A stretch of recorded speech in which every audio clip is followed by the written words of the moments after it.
Hello and welcome to Biblical Breadcrumbs, where today we are in Micah chapters 3 and 4. Oh, come, let us go to the mount of the Lord, and all other associated things like that. Now, Micah is one of the minor prophets, if you're not familiar with him. He is positioned right after Jonah and right before Nahum in the midst of the book of the 12. He's one of those middle books. His book is about 7 chapters long.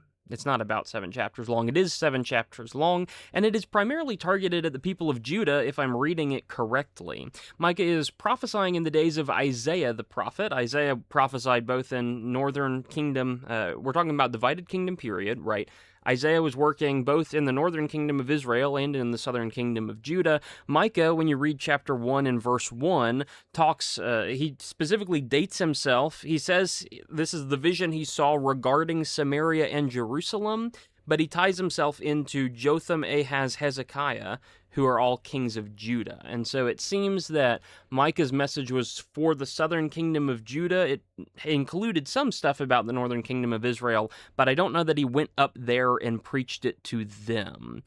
The point of many of the minor prophets, of most of the minor prophets actually, is that both Israel and Judah have been doing evil to various extremes, to various degrees, in various ways, and God is ending up correcting both of them. He's sending prophets to both the northern and the southern kingdom. Sometimes he sends one prophet to both of them to try and work around to where one of those people will end up listening to him.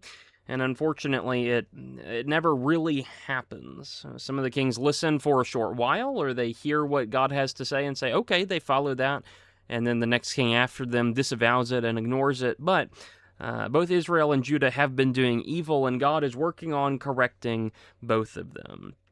This is a section in the middle of Micah, chapters 3 and 4, where God is calling out evil, and he's promising something that's good. And his picture of what is good is raising a mountain from the midst of the land and making a river flow up to it. Thus the picture, and this is what we're looking forward to. So basically 2 questions as you go through Micah chapters 3 and 4. Again, we are jumping right into the middle of the book. One question is, what is their problem, right? What's the matter? What is getting them so off into sin, and how do we fix that? And number 2 is, what solution will God provide for that problem? Let's read Micah chapters 3 and 4. It's 25 verses altogether, but it doesn't feel like it. It's poetic. And I said, hear now, you leaders of Jacob and rulers of the house of Israel. Is it not for you to know justice? You who hate good and love evil, who tear off their skin from them and their flesh from their bones, who eat the flesh of my people, strip off their skin from them, smash their bones and chop them up as for the pot and as meat in a cauldron. Then they will cry out to the Lord, but he will not answer them. Instead, he will hide his face from them at that time, because they've practiced evil deeds. This is what the Lord says concerning the prophets who lead my people astray. When they have something to bite with their teeth, they cry out peace, but against him who puts nothing in their mouths, they declare holy war. Therefore it will be night for you, without vision, and darkness for you, without divination. The sun will go down on the prophets, and the day will become dark over them. The seers will be put to shame. The diviners will be ashamed. Indeed, they will all cover their lips, because there is no answer from God. On the other hand, I am filled with power, with the Spirit of the Lord, and with justice and courage to make known to Jacob his rebellious act, and to Israel his sin. Now hear this, you heads of the house of Jacob, and rulers of the house of Israel, who despise justice and twist everything that is straight, who build Zion with bloodshed and Jerusalem with malice. Her leaders pronounce judgment for a bribe, her priests teach for pay, and her prophets divine for money. Yet they lean on the Lord, saying, is not the Lord in our midst? Catastrophe will not come upon us. Therefore, on account of you, Zion will be plowed like a field, Jerusalem will become a heap of ruins, and the mountain of the temple will become the high places of a forest. Chapter 4, and it will come about in the last days that the mountain of the house of the Lord will be established as the chief of the mountains. It will be raised above the hills, and the peoples will stream to it. Many nations will come and say, come, let's go up to the mountain of the Lord, and to the house of the God of Jacob, so that he may teach us about his ways, and that we may walk in his paths. For from Zion will go forth the law and the word of the Lord from Jerusalem. And he will judge between many peoples, and render decisions for mighty distant nations. Then they will beat their swords into plowshares, and their spears into pruning hooks. Nation will not lift up sword against nation, and never again will they train for war. Instead, each of them will sit under his vine and under his fig tree, with no one to make them afraid, because the mouth of the Lord of armies has spoken. Though all the peoples walk, each in the name of his God, as for us, we will walk in the name of the Lord our God, forever and ever. On that day, declares the Lord, I will assemble those who limp, and gather the scattered, those whom I have afflicted. I will make those who limp a remnant, and those who have strayed a mighty nation, and the Lord will reign over them on Mount Zion from now on and forever. As for you, tower of the flock, hill of the daughter of Zion, to you it will come. Yes, the former dominion will come, the kingdom of the daughter of Jerusalem. Now why do you cry out loudly? Is there no king among you? Has your counselor perished? That agony has gripped you like a woman in childbirth? Writhe and scream, daughter of Zion, like a woman in childbirth, for now you will go out of the city, and live in the field, and go to Babylon. There you will be rescued. There the Lord will redeem you from the hand of your enemies. And now many nations have been assembled against you, who say, Let her be defiled, and let our eyes gloat over Zion. But they do not know the thoughts of the Lord, and they do not understand his plan, for he has gathered them like sheaves to the threshing floor. Arise and thresh, daughter of Zion, for I will make your horn iron, and I will make your hoofs bronze, so that you may pulverize many peoples, and dedicate to the Lord their unjust profit, and their wealth to the Lord of all the earth.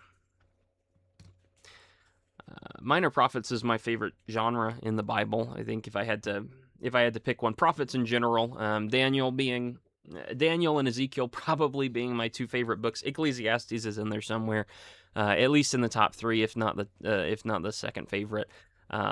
But what you have in Micah, you have this kind of poetry, you have this denouncement of the people, but you also have a glorification of who God is.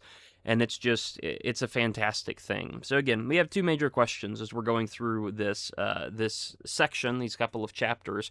Number one, what is Israel's problem, or Judah's problem? By the way, if Micah is speaking to primarily the southern kingdom of Judah, those people are in Judah, but they are still Israelites. So I may well say this is Israel. I'm meaning the southern kingdom of Judah. If I mess up the technicalities, well, forgive me. I don't think anybody should care that much. What is Judah's problem, right? That's what we have to consider first. When we think about the problem, that's chapter 3, and the first thing that springs to mind is a fault in the leadership. This is going to be shown in two ways. There are secular leaders and there are religious leaders. First, we got to talk about the secular leaders who deal with outward violence in verses 1 through 4. The first problem is a lack of justice. Specifically in verse 1, is it not for you to know justice? Shouldn't you know justice? And yet what? You hate good and love evil, and you do all these horrible things. The secular leaders of Judah, the kings and the princes, the rulers in their physical way, they ought to know what's right, and yet they don't. Either they don't understand what's right, or they know it and just refuse to practice it. There is no justice when they are involved. There is no justice that they want to do. They want to do something that benefits them. That's not going to end well for the people. The other problem that they have is wanton cruelty. You can see it especially in verses 2 and 3. You tear off skin from them, and eat their flesh from their bones, and eat the flesh of my people, and strip off their skin from them, and smash their bones, and chop them up as for the pot, as for meat in the cauldron. This is talking about people, by the way. You're doing this to people, right, metaphorically, or probably not literally kind of butchering and crushing them and putting them in a pot. But this is a metaphor for how you're treating people. But even if it is just a metaphor, think about how graphic that is. Why did God need to say that? Or why did he feel the need to say something like that? He could have just said, you're hurting my people. He could have just said, you're eating my people, but instead he says, you're smashing their bones, and you're ripping their skin off, and you're dwelling on you're eating their flesh, and and all this kind of just nasty cannibalism imagery, or I think of like a zombie thing. This is what zombies would do when they catch a human, and this is what the leaders are doing to the people, and it's just this nasty dwelling on something that's disgusting. We talk about this concept even back in Ecclesiastes 5 and verse 9. The idea is the good king cultivates the land and he shares in the produce of the land. The bad kings do this and rip apart their people. Cultivation is good, devastation isn't, and yet that's what their secular leaders are doing, is just going out and hurting people for the sake of hurting people. God doesn't like that. And God says, instead, here's the solution that I have for them. I'm going to ignore them. Verse 4. They'll cry out to the Lord and he won't answer them. He'll hide his face from them at that time because they've practiced evil deeds, and God will just not answer whatever they ask. Now, it doesn't say that God's going to step in and immediately stop the problem. It doesn't say that God's going to jump in and then solve the problem, put a stop to what they're doing, and make sure that there is immediate peace. No. Maybe in eternity, definitely, but not until then. God doesn't say, he doesn't ever say, hey, I'm going to jump in and solve the problem. He says, well, there is a problem. I'm just going to ignore them. And that means that while he's ignoring them on the earth, he's letting bad things happen. He's allowing that to happen. But that also means when they ask him for help, he's letting bad things happen to those people. When they ignore him, well, he will ignore them. They will turn and ask him for help, and he will do nothing to solve it. You may not like that is God's answer. A lot of people, when they hear that, would say, well, I want God to step in and stop the evil that's being done. No. He's decided he's not going to work in that way. And ultimately, right, you can like that about God, you can appreciate that, or you can not appreciate that. You can really hate that about that's how God's going to work. But the fact is, you're not going to change how God's going to work. Love it or hate it, that's what he's decided. God is going to ignore them and let them ultimately, at least, suffer the consequences of their fate.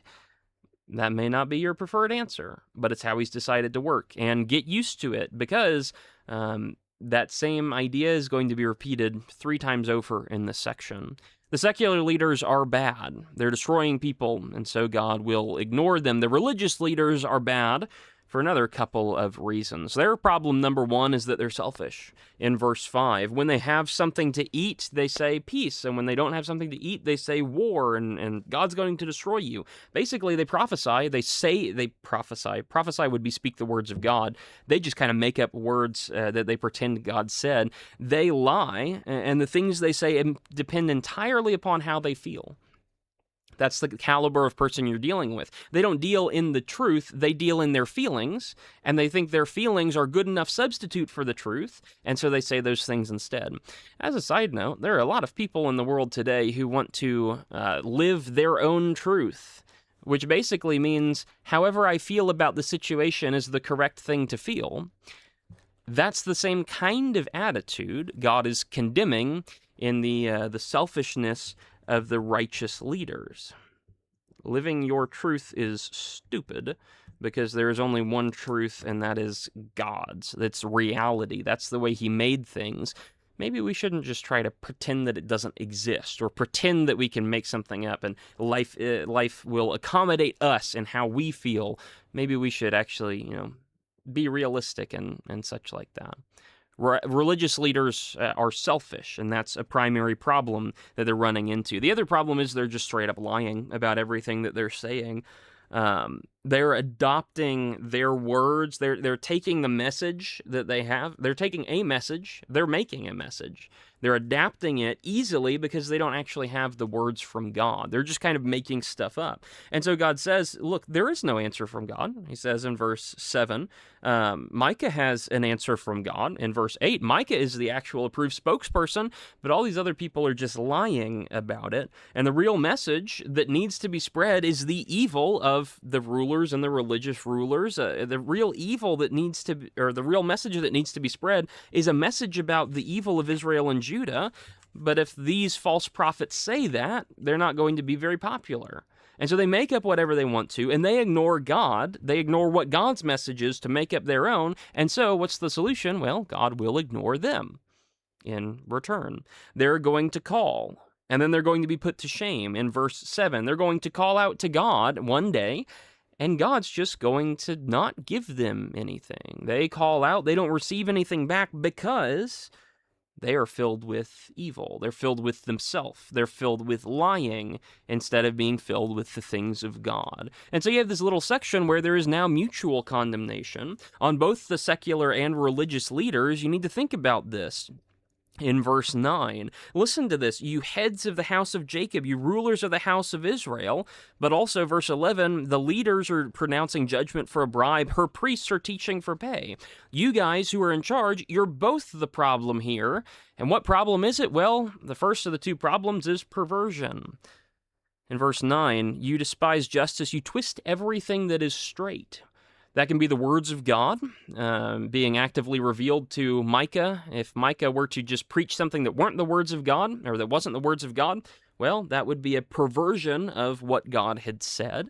If you took the book of Deuteronomy and how you rule in the legal system in those olden times, and then you twisted that into something else, that would be a perversion of what God had said. You take what is right and you take what is straight and you twist it. That's the kind of leadership you're dealing with. They've taken God's goodness and they've used it for evil. How will God deal with those who take the truth and twist it to suit their own ends? Again, living your truth is a stupid and foolhardy idea, which will end up with you in a bad place if you take that and follow after that kind of idea. But it's not just perversion that's the problem, it's also corruption. I already mentioned this in verse 11. The leaders are pronouncing judgments for a bribe, her priests are teaching for pay, her prophets are divining for money, and then they lean on the Lord and say, well, the Lord's here, so nothing bad will happen to us. And it's the same thing in, I think it's Jeremiah, where the people they're doing their evil, and then they say, well, we have the temple of the Lord, the temple of the Lord, the temple of the Lord. It's right here with us. God can't destroy us when there's a temple with us, which is why God decides to nuke the temple when he sends Nebuchadnezzar in, at least for the last time, in around 586 BC.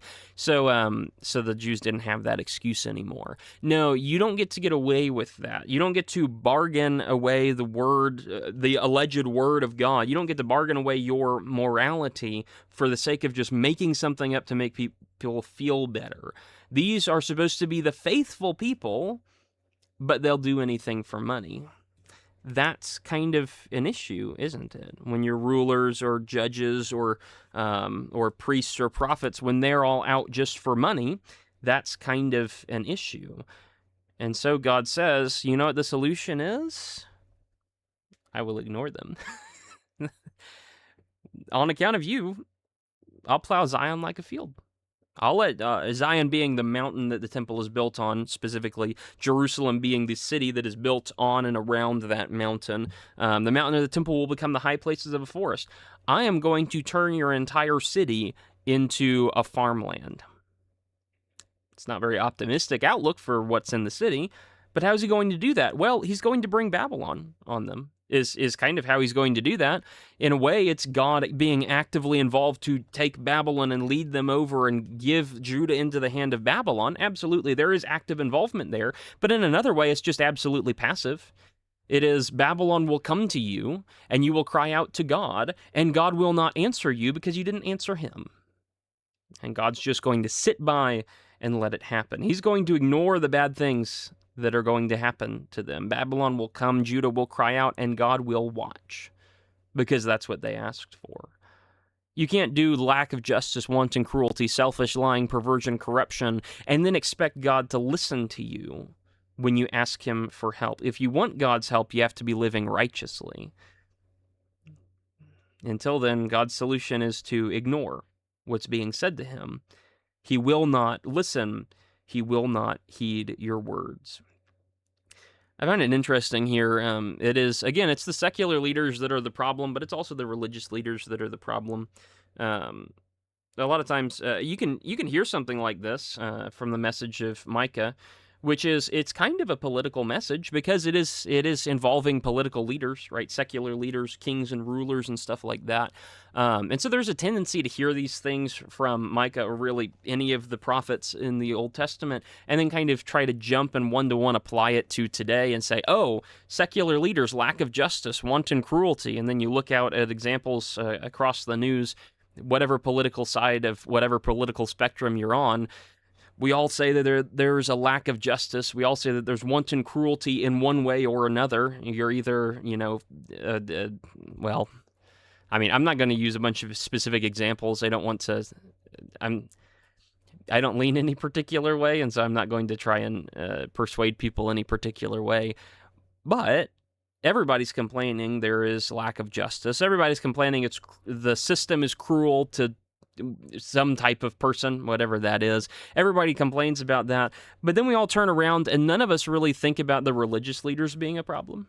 Right? We try to take this passage and then one-to-one apply it and say, oh, I don't like the president, or oh, I don't like the whoever else is in charge, or oh, I don't like the governor or the mayor of whatever particular area that's allowing whatever particular behavior.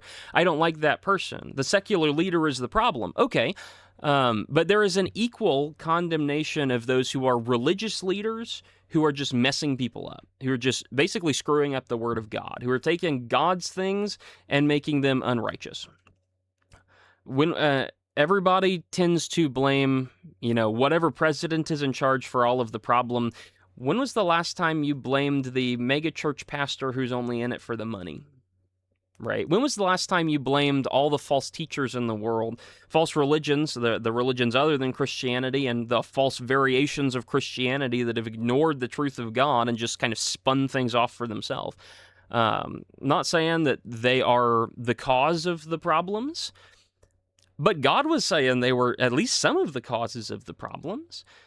Maybe if we are going to be so quick to jump on the secular leaders, we also have to be quick to jump on the religious leaders. Or maybe we shouldn't be quick to jump on either of them, and maybe we should just say, well, there's sin in the world, and I want to do the righteous thing.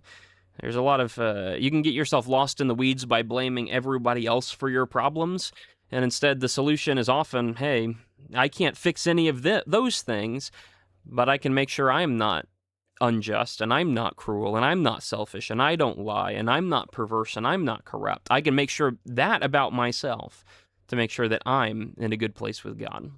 I have a lot of friends who seem to make it a habit to bring up political stuff and then, blame it all on whatever party or whatever particular person, and they just kind of lay it all at his feet. Okay, well, you can do that, but that's not very helpful, right? Does that actually fix the problem? No. Does that help anybody understand the problem? No. Does that help you be righteous? No, not really. Is that even a fair treatment, given what God has laid out here? No, it's not even that.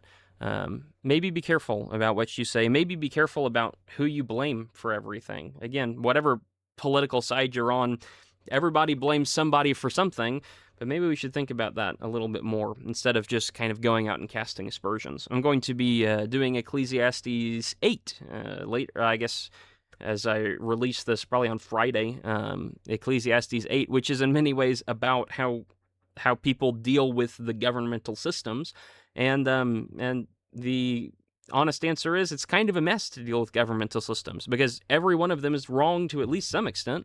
You just kind of do the best you can within that system, and you make do with what you have. Either way, whatever evil that you see, you can rest confident in the fact that God will take care of any evil.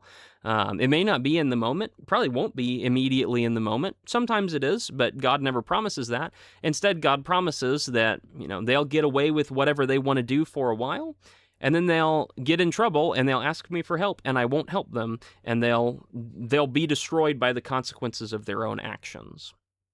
That is God's solution. Again, you may not like it, but God doesn't really care what you like. He's going to do what he promised to do anyway. That's the problem. Secular and religious leaders, everybody's just messed up. Everybody who's in charge is really not helping right now. Everybody who is the wise person that people appeal to, they're not helping the situation. They're making it worse. God will ignore them. God will let them destroy themselves, and instead, God has a solution that's up and coming, which is to say, he's making a promise for what's happening in the future. What solution will God provide? Ultimately, when you read chapter 4, the basic summary is he's going to exalt himself instead of exalting human beings. That's the basic promise, is well, no human is good, and so fine, I'll just do it myself, right? That's kind of what God says. There will be a day when God takes his own city and he raises it above all the other ones, and he sends forth light from that city, and everyone is drawn to that city, and this will be the ultimate fulfillment. Now, you got to say, this is going to be fully fulfilled. This is going to be entirely fulfilled in heaven, right? We're waiting for heaven and the ultimate salvation there. That's the time when all these things will come to fruition. Absolutely. That's the total fulfillment of it. But it also has to be said, these are all also partially fulfilled in the church as well.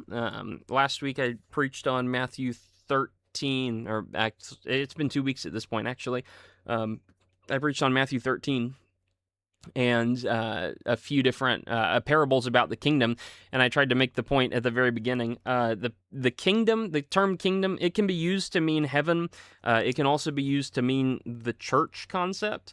And I think this is true for both. Again, we'll go through this, and you'll see some of these won't be fully, entirely, completely fulfilled until heaven itself, but you can also see vestiges, or at least versions or prototypes of these ideas that work out in the church that we have in the modern day. For Micah, it was the far future. It was 700 years in the future, 730-something years before the church would come about. But for us, it's the present reality, and it's a blessed thing. What's happening on the broad scale? Well, two things are happening. This promise of God, he's going to do two major things. One of them is terraforming the land itself, and one of them is transforming the inhabitants of it. First, let's talk about the terraforming aspect of it. Let's talk about the land itself, because what happens with terraforming? Well, terraforming is a change in landscape where the uninhabitable things become inhabitable. And God just says, look, I'm going to shift around everything that exists, starting with the mountain. In those days, the mountain of the house of the Lord will be established as the chief of the mountains, and it'll be raised above the hills. I haven't actually been to Jerusalem. I've been told that there are several hill or mountain areas around it, and Jerusalem is on a hill, but it's like the lowest of the hills, so it's the least impressive out of all the available territory around there. Again, I've been told that. I don't know if that's true or not. I've never actually seen it. I've never been over there. Regardless, what God says is the mountain will be lifted up. It will be built. His house, the temple, is built on a mountain already, but now I'm going to take that mountain and I'm going to make it the highest of all the hills. He's literally reshaping the landscape to elevate his things far above the things of the world. Is that true? That's not literally true. And yet, when you think about heaven, that is an exaltation of God's things over man's things. Hell is the exaltation of man's things over God's things, which is why it's so awful, and that's why heaven is so good. But God's house, the temple, is going to be elevated beyond all others. And so the mountain is transformed. It's terraformed. It's turned into something different. We reference the river. There are some people who will be like a river, but it's a river. It's really weird in verse 1. The mountain will be raised above the hills, and the peoples will stream to it. Stream is this kind of water term, right? But how can they stream up the mountain? That's not really how gravity works, unless it is, because God's changed it. There's kind of an implication there. The world's gravity now revolves entirely around God's house, and the people, like a stream, will be drawn to it. Water will flow uphill when it comes to going towards God, because God's house is going to be the center of everything that is so important. There's a terraformation there. The land itself is going to become bountiful. In verse 4, everyone has more than enough. Everyone has a vine, and everyone has a fig tree, and no one makes them afraid, because the mouth of the Lord of armies has spoken.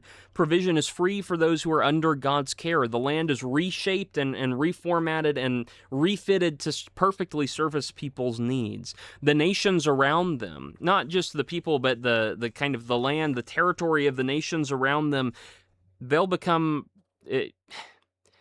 as the kids say, it's free real estate. I mean, it's verses 11 through 13. These nations become the lambs to the slaughter. These nations want to take advantage of Zion, of Jerusalem. They want to take advantage of this people, and yet God will take advantage of those nations. Again, the rulers ignored God, the spiritual leaders ignored God, and so God ignored them.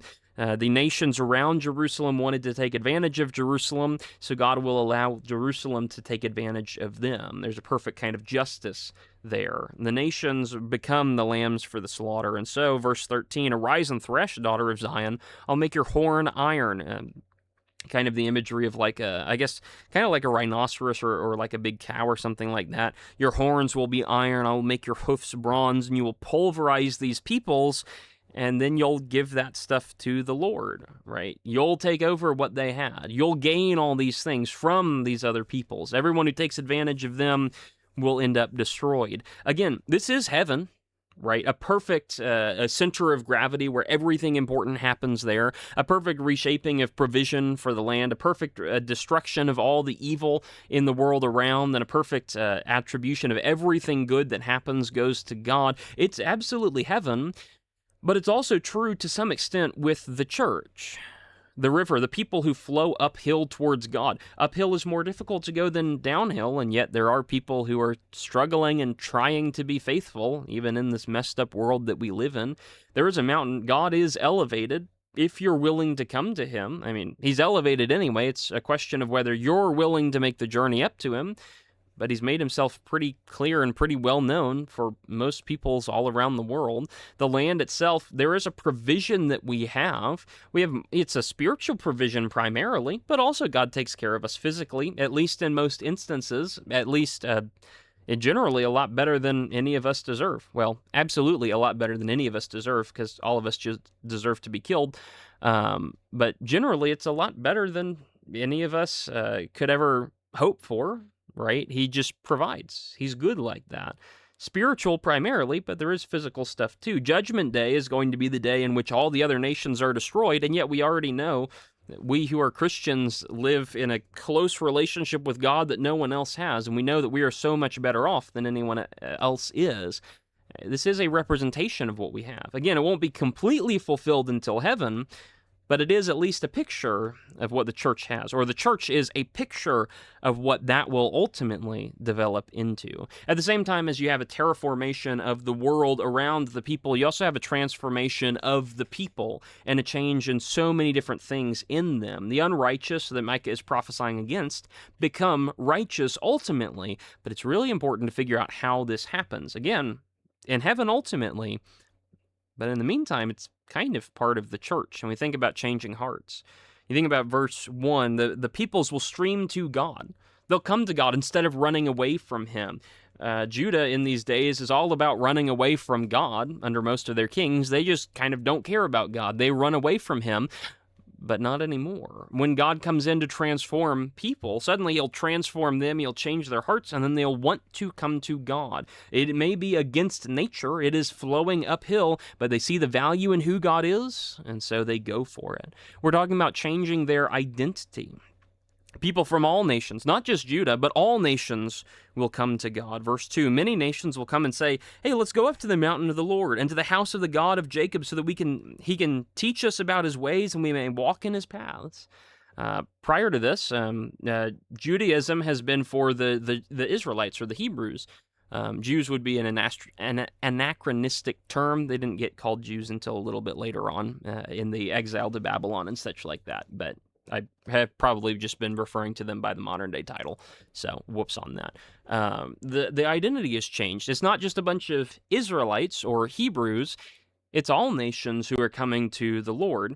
Traditionally, people have stuck with their own gods, and different nations have been content with their God in different regions, but not anymore. When God comes in, when the true God comes in, people from all different nations will see the value in him and follow after him.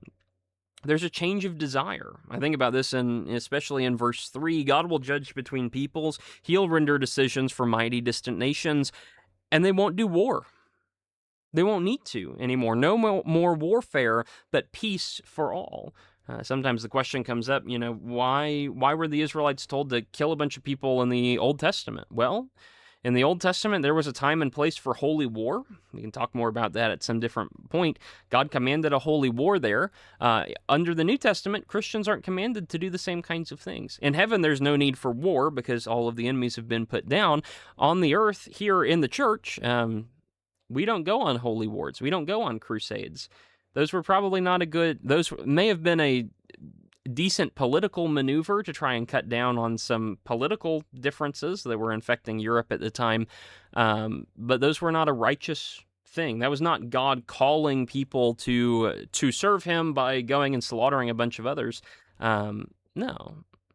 Christianity isn't about war. There's a spiritual war, sure, that's important, but physical war doesn't happen anymore. Swords to plowshares, spears to pruning hooks. There is no need to train for a physical confrontation. Changing faith is what they'll have. In verse 5, all these different peoples walk in the name of his God, but we will walk in the name of our God. God will correct this in the last day. This is one of those things where people who are on the earth can get away with things for the moment. They can worship whatever they want to, and they can worship whatever idols they want to, and God allows that to happen. He'll change it one day, ultimately, but even for now, there's, for the most part, peace. And again, Christians don't just, there's peace in terms of God's actual creation and the things that God has to say. When you have false religions like Islam or something like that over in different countries where they're the ones in charge, they get to do a bunch of violent warfare type things to Christians because that's what their religion is about. It's kind of the opposite of God's religion. God's religion is of peace, and Islam is about war. But if I say too much more, they'll all come and break down, find out where I live, and come and kill me and my family. So I'll just kind of leave it there. Change of faith, right? In the last day, God corrects it. For now, there's no need to physically fight a bunch of other religions because God will end up fixing that in the end. There's a change of status. The crippled become whole, and whole nations even. God takes the limp and the scattered and those whom he has afflicted, and he makes them into great nations of their own. The broken are mended. This is what God does. And then you ask, well, how do we see that? And then you think about all the times that Jesus came down to earth, and then every time he's confronted with a crippled guy, he heals the crippled guy. The blind see, and the lame walk, and the deaf hear, and the poor have the gospel preached to them. That's the thing that God does. There's no wonder that Jesus does that when he comes to the earth, because that's what God always does. But ultimately, and the most interesting one of these is that there's going to be a fundamental changing of the nations that inherit this promise. And it's addressed in verses 9 and 10, primarily, to say, Israel and Judah, you are not fit for this wonderful thing that God has. See, God is doing all these good things, and he's storing these up for you, but you're not going to receive these. No. You're going to Babylon. That's what you deserve. You've done enough evil. God has just decided, he's decided at this point, you're going to Babylon, and there is no coming back from that, right? A remnant of the nation will return, but they're not going to be the same people. The people who went into captivity are going to die in captivity for the most part. The people who went into captivity because they loved idols so much, their children are going to come back and they're not going to sacrifice to idols again. Oh, they're still messed up after they come back from captivity, and you can see that in the rest of the Old Testament and into the New Testament as well. They're still messed up. But at least they don't do the idol thing anymore, or at least not in the same way. They don't do the physical statues anymore, and so that's good.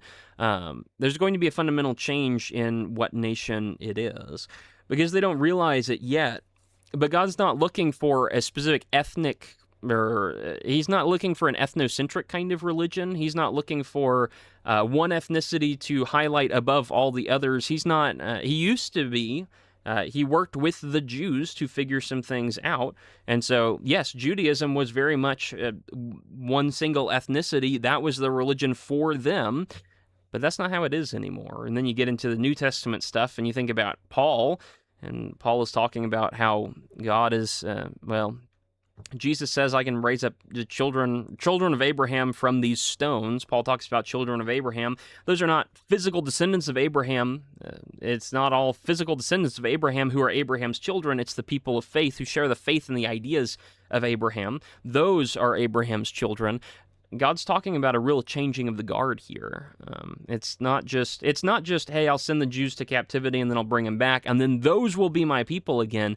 No, even after they come back, they rebuild the temple after they come back from the exile. They rebuild the temple, and God never returns to the temple because He's got different plans going on.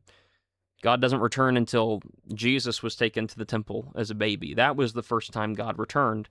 There's a reason Simeon and Anna in Luke chapter 2 react so strongly to the presence of God coming back into the temple for the first time in, at that point, almost 500 years, 400-something years. It's a very significant happening. They don't know it yet, but God is changing His people for a people of faith. Not just a people from one specific genetic bloodline, but a true people of faith. This is heaven.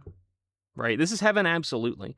When you think about this, the changed heart and identity and desire and faith and status and nation and all these different things, this is absolutely heaven. But if you think about it, it's also true to some extent with the church.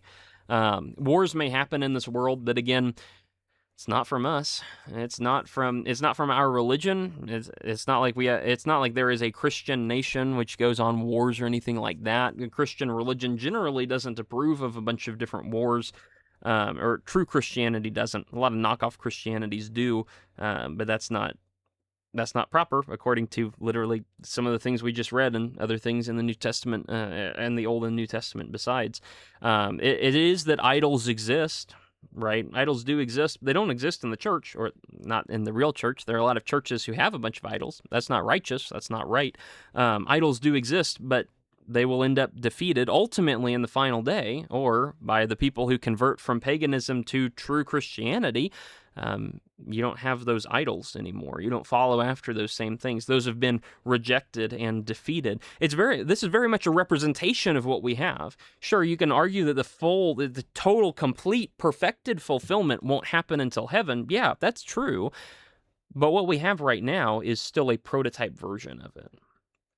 The kingdom of God is not fully and totally complete until He arrives and everyone obeys Him on earth as they do in heaven. Everyone who exists obeys Him like the angels obey Him in heaven. It won't be completed until that point, but we still get a pretty good representation of it and a version of it now. What you see the massive problem is all the leadership has just been leading Israel astray, or Judah astray. You see the massive solution, which is a ridiculously radical one. It's a shift of every reality that mankind knows of, but it's a solution to the massive and horrible problem. There's a reason Jesus had to be the one to come and do something like this. When you think about all of this work, terraformation of the land, the transforming of the people, when you think about all of the difficult work, there's a reason that Jesus had to do it. It's not possible that a mere human being could come down to earth and then figure all this stuff out for us. There's a reason Jesus had to come down and do it. God Himself had to get involved. And that's okay. And that's even good. I'm glad that God came and fixed us and has offered a solution to allow us to be fixed. So on that day, when it keeps being said, it'll come about on the last days, and on that day, all these things will happen. I would argue that is for us. We live in an altered reality from what Micah had. We live with the church present. We can still look forward to that day, the day of judgment, that final day when all wars are over for good and all enemies are totally, permanently defeated. We can look forward to those times, and we do look forward to those times. Satan and death still are on the docket. God has to take them out still. He's promised that He will. He's already set up a bunch of, fail-safes for doing so. It's guaranteed that they will be destroyed, but they haven't quite been destroyed yet. And so we wait for that day. And you have to ask yourself, well, who are you going to be aligned with on that day? Do you want to be aligned with God and inherit all the good transformation stuff that He has going on? Or do you want to end up aligned against God and try to fight against Him and do all these horrible things and end up in the realm of Satan and sin and death, and that's going to go very poorly for you. We'll leave it there with Micah chapters 3 and 4, that idea, the mountain of the house of the Lord being established. It's a beautiful picture about how good everything will be, and again, it's about heaven, ultimately, but it's also about the church, and you can experience some of those things right now. If you're not a churchgoer, you should probably change that. Make sure you find a real church, not, and that can be a very complicated decision, or that can be a very complicated situation, because no church is perfect, and there are a lot of churches that are less perfect than others, but even the good churches, there are still problems that we all have. But you should probably invest in that so that you're not left out in that final day. That's where we'll leave it. That's the idea and the thought I hope to communicate pretty okay. Thanks for listening. Hopefully you enjoyed. Hopefully you benefited and got something useful or worthwhile from this. And I will see you in the next one. Let's see, there may be, I don't think there's a class coming out this week because this is going for next week, and I haven't yet started the new Romans class, but class will come out in a couple weeks. And I'll be teaching about Ecclesiastes on Friday here, so I may well see you then.